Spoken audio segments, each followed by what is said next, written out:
मोरबन जंगल में सर्दियों का मौसम चालू हो चुका था। जंगल में ठंडी हवाओं ने हर जगह बर्फ जमा दिया था। मीना चिड़िया अपने सास चंपा चिड़िया के साथ रहती थी। उनके पास ना तो खाने के लिए दाने थे और ना ही ठंड से बचने के लिए रजाइयाँ थीं। मीना बेटा, ठंड काफ़ी बढ़ती जा रही है। खाने के लिए कुछ दाने भी नहीं है और यह घोंसला भी हमें ठंड से बचाने में नाकाम है। सासू माँ, हमारे पास कुछ रुई बची हुई है, क्यों ना हम लोग उस रुई का रजाई बना के जंगल के बाजार में बेचे। उससे हमारी आर्थिक भी बदल सकती है। हाँ, ये सही रहेगा। चलो रात भर मेहनत करके रजाइयाँ बनाते हैं। दोनों सास बहू मिलकर रात भर रजाइयाँ बनाती हैं। सुबह होते ही मीना चिड़िया और चंपा दोनों रजाइयाँ लेकर जंगल के बाजार की तरफ चली जाती हैं। बाकी पक्षी बड़े बड़े दुकान खोल के बैठे थे। वो दोनों मीना चिड़िया को रजाइयाँ देखकर हंसने लगते हैं। तभी मीना चिड़िया की दुकान पर एक मोटा तोता आता है। अरे मीना, ये गरीब चिड़िया रजाइयाँ बेचने आई है। इनसे रजाइयाँ कौन खरीदेगा? कौन इनसे रजाइयाँ खरीदेगा जब ठंड में उड़ के खुद को गर्म किया जा सकता है।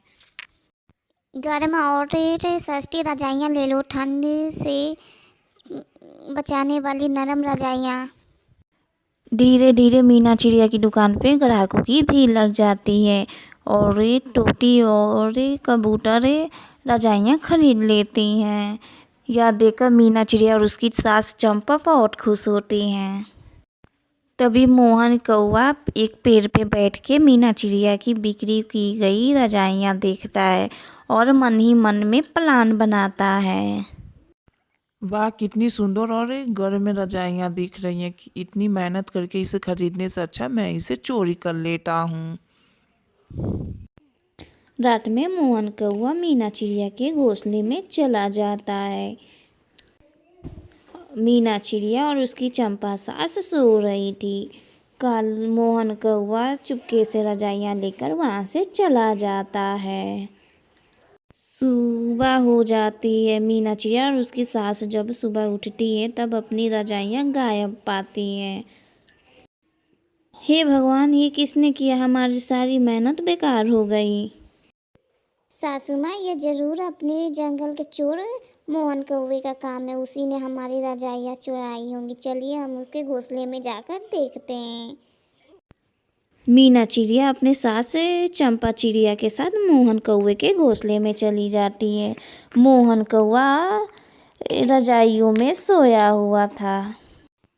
अरे मोहन भैया, तुमने हमारी यही रजाइयाँ चुरा ली, पर तुम्हारे पास तो अच्छी रजाइयाँ हैं ही नहीं। यह तो बहुत सस्ती और बेकार रजाई है।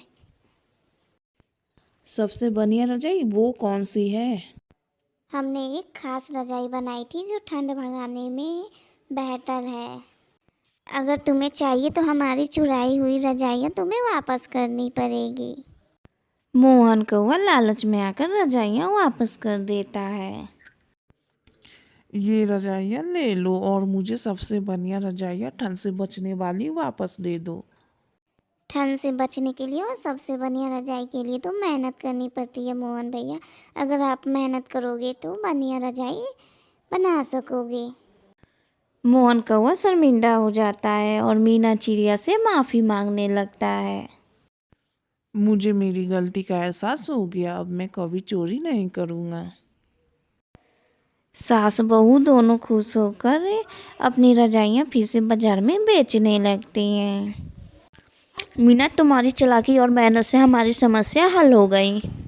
सासू माँ, हर समस्या का हल मेहनत से निकल जाता है।